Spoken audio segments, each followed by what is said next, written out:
سرکار نے فلاح انسانیت کے لیے جو دوسرا کام کیا نا، وہ لوگوں کو احساس دلایا ہے کہ اگر غلطی ہو جائے تو تم نے بندوں کے سامنے اپنے آپ کو کلیئر نہیں کرنا، تم نے تو رب کے سامنے اپنے آپ کو کلیئر کرنا، اللہ کے سامنے تم نے بچنا ہے کہ میرا گناہ معاف۔ اور حضور احساس پیدا کرتے تھے۔ بخاری شریف میں قبیلہ غامدیہ کی اس عورت کا تذکرہ موجود ہے جو خود آئی تھی، کوئی گرفتار کر کے نہیں لایا تھا، از خود آئی۔ احساس پیدا ہو گیا نا گناہ کا۔ یہاں بہت ساری غلطیاں کر کے بھی لوگ جب اپنی بات کرتے ہیں تو کہتے ہیں کبھی یاد تو نہیں کسی کے ساتھ زیادتی کی ہو، یاد تو نہیں کبھی کسی کا، بھئی آپ نے اتنے بڑے ولی ہونے کا دعویٰ کر دیا۔ انسان تو انسان رہتا ہے۔ بڑے بڑے لوگ کہہ گئے کہ یا اللہ اگر انجانے میں بھی بھول گئے ہیں تو ہم سے درگزر فرما، لیکن جب ہم تیار ہی نہیں ماننے کو۔ حضرت انس بن مالک کہتے ہیں وہ خاتون آئی، کوئی پکڑ کے نہیں لایا، کسی 14 دنوں کے ریمانڈ پہ نہیں اسے منوایا گیا، اسے وہ خود بخود آئی اور کریم محبوب علیہ السلام کے سامنے جب وہ کھڑی ہوئی تو اتنے درد سے میں نے کم لوگ روتے دیکھے ہیں جس درد سے وہ روئی۔ عرض کرنے لگی حضور میں غلطی کر بیٹھی ہوں، مجھ سے زنا ہو گیا، مجھے پاک کر دے۔ تو محبوب کریم علیہ السلام نے فرمایا تو کیسے ثابت کرے گی تو نے گناہ کیا؟ یعنی مجرم کو ثابت کرنا پڑ رہا ہے کہ میں گناہ گار۔ یہ وہ کمال ہے کہ انسانوں کو احساس ہونے لگے کہ یہاں ہم غلط ہیں۔ جب اعتراف جرم ہوتا ہے، جب بیماری کی تشخیص ہوتی ہے تو پھر اس کا علاج بھی ہو جاتا ہے۔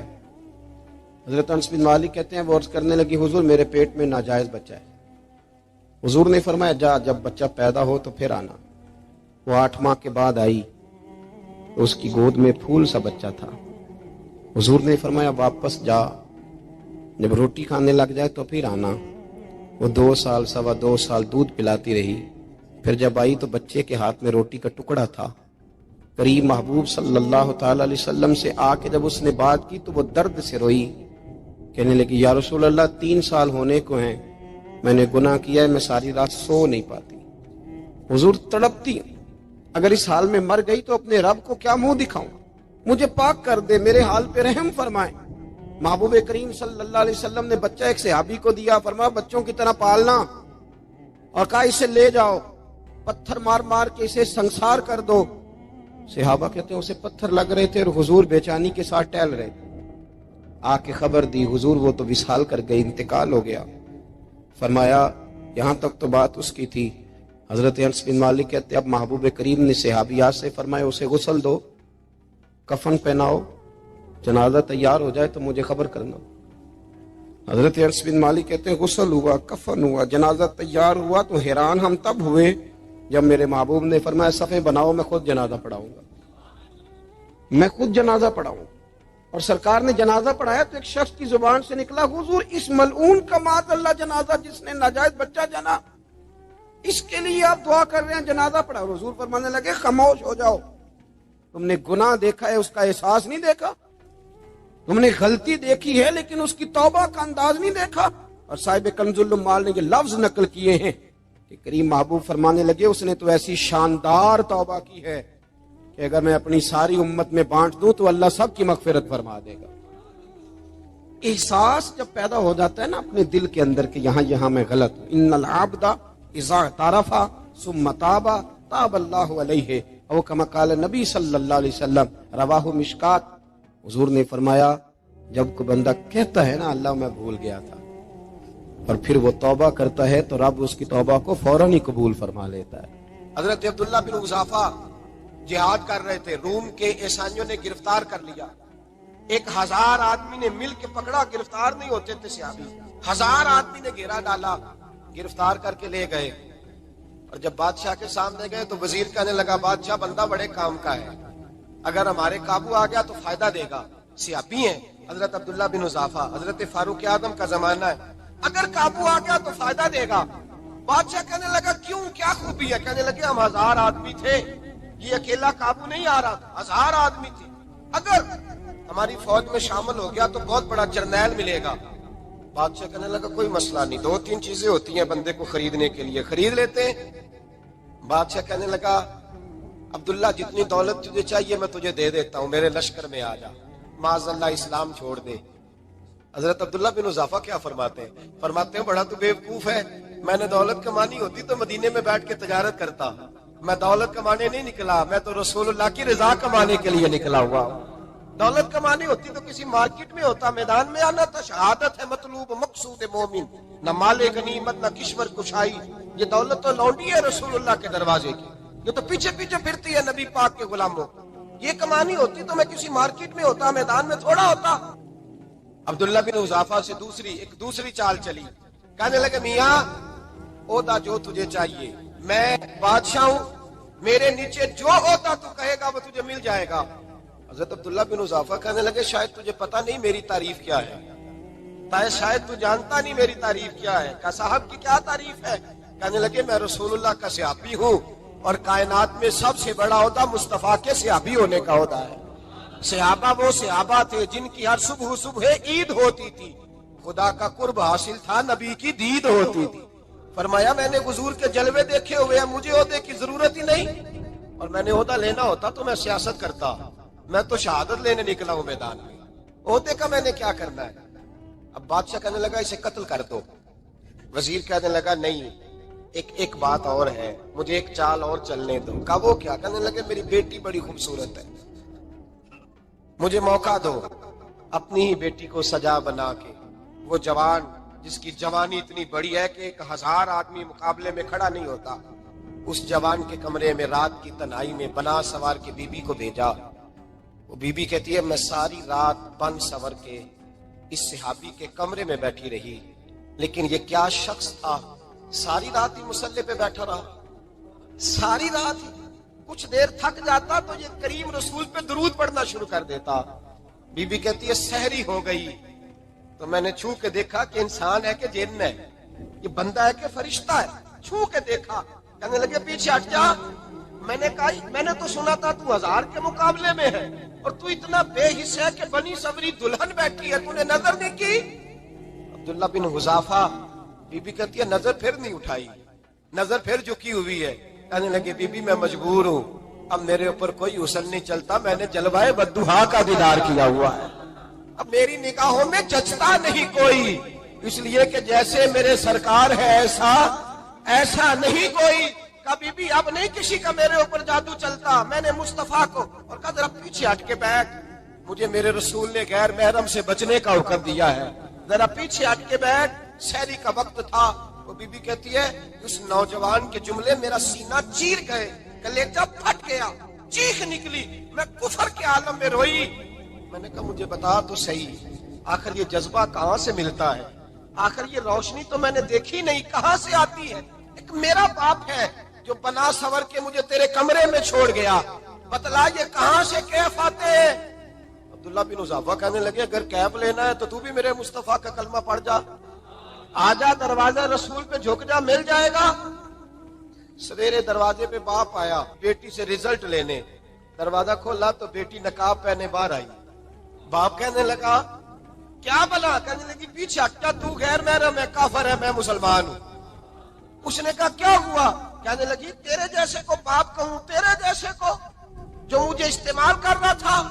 میں تجھے باپ نہیں مانتی, میں اب رسول والی ہو گئی, میں حضرت فاطمہ کی کنیزہ ہو گئی, میں اب نبی کریم کی خادمہ ہوں, خبردار میرے قریب نہ آنا. یہ دعو بھی ناکام ہوا. اب حضرت عبداللہ بن حذافہ کے سامنے موت کھڑی کی, ایک کڑا میں تیل گرم کیا, کہنے لگے تجھے اس میں جلایا جائے گا. حضرت عبداللہ بن حذافہ رضی اللہ تعالیٰ عنہ جب جلنے کے قریب ہوئے تو رونے لگے. روم کا بادشاہ کہنے لگا شاید ڈر گیا ہے. کہنے لگے اب سمجھ آئی ہے, اب تجھے پتا چلا ہے, چلا آ جا. حضرت عبداللہ بن حذافہ کہنے لگے تو کافر ہے, تیری کافروں والی سوچ ہے, اس لیے نہیں رویا کہ موت سے ڈر گیا ہوں, میں تو اس لیے رویا ہوں کہ ایک جان ہے وہ نبی پاک پہ قربان ہو رہی ہے. کاش رب مجھے 1000 جان دیتا, میں ساری مصطفیٰ پہ قربان کر دیتا. ایک سنار نے گلی میں ایک یتیم چھوٹے سے بچے کو گھومتے دیکھا تو سنار بے اولاد تھا, بچے کو اٹھا کے گھر لے آیا. 18 سال اس بچے کی پرورش کی, اس کو پالا پوسا, جوان کیا. سنار کے پاس وہ دکان پہ چلا جاتا, وہ کئی دفعہ دکان پہ رہتا, کئی دفعہ گھر میں رہتا. ایک دفعہ وہ دکان پہ تھا, بچہ گھر تھا, 18 سال کا جوان. اس کی بیوی اکیلی تھی. وہ جس نے ماں بن کے پالا تھا اس نے اسی پہ حملہ کر دیا, اس کا بازو بری نیت سے تھاما. बीवी चीखी। थोड़ी देर गुजरी तो वो नौजवान पैरों में बैठ गया, कहने लगा अम्मा पता नहीं मुझे क्या हुआ। शाम को सुनार आया, बीवी चीखने लगी, चिल्लाने लगी, कहने लगी आज अजीब बात हुई, जिसको मैंने जिगर का खून दे दे के पाला उसी ने गंदी नजर डाली। सुनार महवे हैरत है। बीवी का ख्याल था कि लाठ उठाएगा, डंडा उठाएगा, नौजवान को मारेगा, लेकिन वो रोने लग गया। उसने कहा आज उसने मेरा बाजू थामा है, जाने क्या किया है। परेशान होने लग गया, सजदे में गिर गया। कहा तू बताता क्यों नहीं? तो वो सुनार कहने लगा उसकी गलती नहीं, 18 साल के बाद आज मुझ पर भी शैतान सवार हुआ था। एक औरत आई थी, वो अपने बाजुओं में चूड़ियां पहनना चाहती थी, तो मैंने भी गंदी नजर से हाथ डाला था। रब करीम ने मुझे फौरन उसकी सजा दी। जिनके घरों में बेटियां होती हैं उनकी नजरें गंदी नहीं होती। जो बेटियों के बाप होते हैं, जो बहनों के भाई होते हैं, उनकी नजरें गंदी। और अगर तू टेलीफोन करता है, तू किसी औरत के साथ ताल्लुक रखता है, तो ये बात लिख ले, इमाम फखरुद्दीन राजी 1, अल्लामा इस्माइल हकी 2, मुल्ला जलालुद्दीन रूमी 3, इमाम खाजन 4, इमाम जलालुद्दीन सयूती 5 हदीस के उस्ताद और मुहद्दिस लिखते हैं कि अगर तू किसी पर गंदी नजर डालेगा तो तेरा घर बच सकता, याद रख, नहीं बचेगा। इसलिए कि तेरी नजर किसी की बेटी को बेटी समझ, ताकि तेरी बच्ची का पर्दा कायम रहे। किसी की बहन को, ये क्या बात हुई कि तू जितना मर्जी गंद मुआशरे में फैलाता रहे, तेरा घर बचा रहे, ये कैसे हो सकता है? फइन्ना लहू मईशतन दंका, अल्लाह फरमाते हैं जिंदगी तंग हो जाएगी तेरे लिए मुश्किल, तू ढूंढता फिरेगा कि मैं मरने को जगह तलाश करूं। सच्ची तौबा करे, खरी तौबा करे। ये गुनाह इंसान को मजबूर कर देते हैं। हजरत अब्दुल्लाह बिन मुबारक रहमतुल्लाह ताला अलैह, उनके सैकड़ों शागिर्द थे। एक शागिर्द के इंतकाल का वक्त आया तो घर गए मिलने। आप कहते हैं मैंने जोर लगा लिया पर उसकी जुबान पर कलमा जारी नहीं हुआ। मैं उसे कहता कलमा पढ़, पर उसकी जुबान पर जारी। अल्लाह अकबर, बहुत बड़ी नेमत है। दुआ फरमाए अल्लाह ईमान की मौत अता फरमाए, ईमान की मौत दे अल्लाह करे, ईमान की मौत दे। ऐसे भी लोग देखे हैं, मस्जिद नबवी है, रसूलुल्लाह का शहर है, सर सजदे में है, रूह परवाज कर गई। रूह पर कितना नसीबों वाला है, कितना नसीबों वाला है कि मस्जिद नबी में सर सजदे में रखा है और अल्लाह तबारक व तआला ने महबूब के कदमों में मौत अता फरमाई। तो हज़रत अब्दुल्लाह बिन मुबारक कहते हैं मैंने उसको कहा कलमा पढ़, तो उसकी जुबान पे जारी नहीं होता। मैं बार बार कहता तो वो मिन्नत करता, कहता हुजूर मैं कोशिश करता हूं, जारी नहीं होता। फरमाते मैं परेशान होकर उठा, अभी मैं दरवाजे पे पहुंचा था, उसने चीख मारी और रूह परवाज कर गई। बच्चे रोने लगे, बीवी रोने लगी। तो मैंने उसकी बीवी से कहा कि जुर्म क्या करता था, इतना बड़ा पापी पे कलमा जारी नहीं हुआ। उसकी ज़ौजा कहने लगी हजरत जी 2 गुनाह थे इसके। एक तो ये शराब का आदी था, रोकती थी बाज नहीं आता था, और दूसरी बात यह कि ये अपनी अम्मा का नाफरमान था। वो 2 गलियां छोड़ के रहती है, ये कभी मिलने नहीं गया था। उस बूढ़ी का कलेजा इसकी तरफ से बड़ी तकलीफ में था। तो हजरत अब्दुल्लाह बिन मुबारक कहने लगे जा तू भी दुआ कर और उसकी माँ को भी कह दुआ करे कि यहाँ तो ये कलमा नहीं इसे नसीब हुआ, अल्लाह करे अल्लाह आखिरत की मंजिलें इसकी बेहतर फरमा दे। हदीस सुनाने लगा हूँ, हदीस है, हदीस रसूल है। जवान खास करके जरा मेरी बात पे तवज्जो करें और बुजुर्ग खास कर तवज्जो करें जिन्होंने तरबियत करनी है। सुने, हुजूर की बारगाह में एक नौजवान आया है, ये संगमील है हदीस, इसको याद रखना। अर्ज की हुजूर मैं सारे गुनाह छोड़ सकता हूं, जिना नहीं छोड़ता। हुजूर मुझे जिना की इजाजत होनी चाहिए। मेरे हबीब ने थपकी दी, बिठा लिया। मैं कहता हूं हुजूर ने गुनाहगारों को मुआशरे से काटा नहीं, उनकी तरबियत फरमाई है, उनकी तरबियत फरमाई है, उनको करीब फरमाया। मेरे हबीब करीम सल्लल्लाहु अलैहि वसल्लम ने फरमाया इधर आ बैठ जा, बैठ गए। हुजूर ने फरमाया तू पसंद करता है तेरी मां के साथ कोई बदकारी करे? हुजूर नहीं। फरमाया तू पसंद करता है तेरी बेटी के साथ कोई बदकारी करे? या रसूलल्लाह मैं आंखें निकाल दूंगा। हुजूर ने फरमाया तू पसंद करता है तेरी बहन के साथ? हुजूर मैं काट डालूंगा वो हाथ जो मेरी बहन की तरफ उठेंगे। फरमाया तू पसंद करता है कि तेरी खाला फुफी ममानी की तरफ कोई ऐसी हरकत करे? हुजूर मैं काट के रख दूंगा उन लोगों को जो बात भी करेंगे। मेरे हबीब ने फरमाया अच्छा, जिसके साथ तू बदकारी की इजाजत मांग रहा है वो किसी की मां नहीं लगती, वो किसी की बहन नहीं लगती? और किसी की बेटी नहीं होगी। याद रखे, मुल्ला जलालुद्दीन रूमी 1, इमाम गजाली 2, आला हजरत फाजले बरेलवी 3, बुजुर्ग मुतफिका तौर पर लिखते हैं, फरमाते हैं जो गंद के साथ दूसरे घर में ताड़ता है वो अपने घर की खैर मना ले, जो गंदी नजर दूसरों पर रखता है वो अपने घर की खैर मना ले। इसलिए कि जो जुर्म वो किसी के खाते में डालेगा वो सजा बन के उसके घर की तरफ लौटा दिया जाएगा, जो बदकारी वो किसी के खाते में डालेगा वो सजा बन के अल्लाह उसके घर की तरफ लौटा देगा। अगर अपने घर को पाक रखना चाहते हो तो दूसरों की तरफ पाक नजर रखनी शुरू कर दो। अगर चाहते हो कि तेरा घर अजीब मामला है ना, बेटे को तो पसंद की शादी की इजाजत है तो बेटी को इजाजत क्यों नहीं। अगर तेरा बेटा पसंद की शादी करेगा तो याद रखना, फिर जब किसी की बेटी ये लफ्ज बोलती है फिर इज्जतों के जनाजे निकलते हैं, फिर उरियानी फहाशी का जो है वो कलक लगता है माथे पर। फिर याद रखना, चारों जानिब से रुसवाइयां तेरा नसीबा होती है।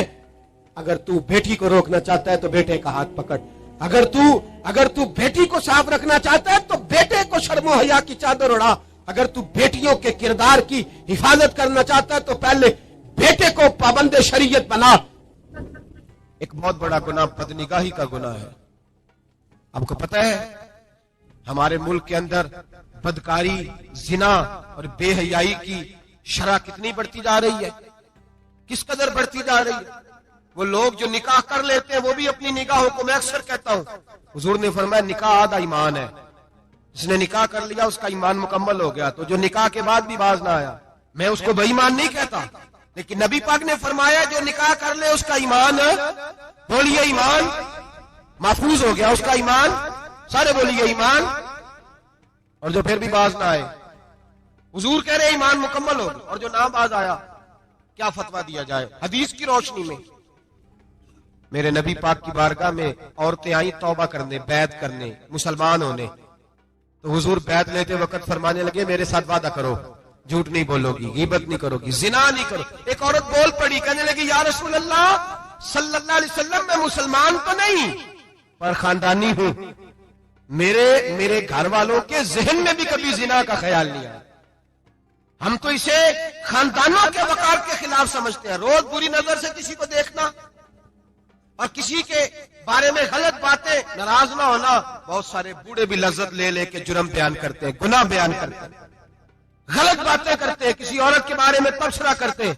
क्या समझते हैं मर्द और औरत माज़ अल्लाह ताला एक कमरे में जाके बदकारी करे तो वही जिना है। मेरी तरफ देखिए और झांक करके सुनिए क्या अर्ज कर रहा हूं, इधर देखिए मेरी तरफ। नबी पाक सल्लल्लाहु अलैहि वसल्लम ने फरमाया जिना जुबान का भी होता है, जिना कान का भी होता है, जिना आंख का भी होता है। हुजूर किस तरह फरमाया, जिसने गंद देखा उसने आंख का जिना किया, जिसने लज्जत लेके सुना, चुप नहीं कराया, पूरी बात सुनी, वो भी जानी है, और जिसने गंदी बात बोली वो मुंह का जानी है, जिसने गंद सोचा वो दिमाग का जानी है।